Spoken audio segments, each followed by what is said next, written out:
जाग आतल्या गाठीची स्वार्थी. तुला काय वाटलं मला समजणार नाही? ही धन संपत्ती ऐश्वर्य हे आमच्या सोबत नाही आलं, आम्ही कमवलंय. आणि तुझा त्याच्यावर डोळा आहे.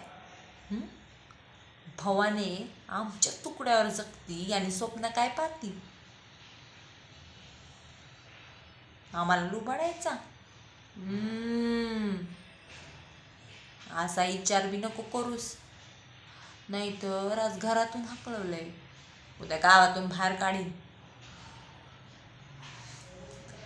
काय ग, आमच्याच विरुद्ध आमच्या मुलाला भडकवतीस? आश्रित आहेस तशीच राहा, पायता नाहीस पायातच राहा, डोक्यावरचा मुकुट नको बनूस.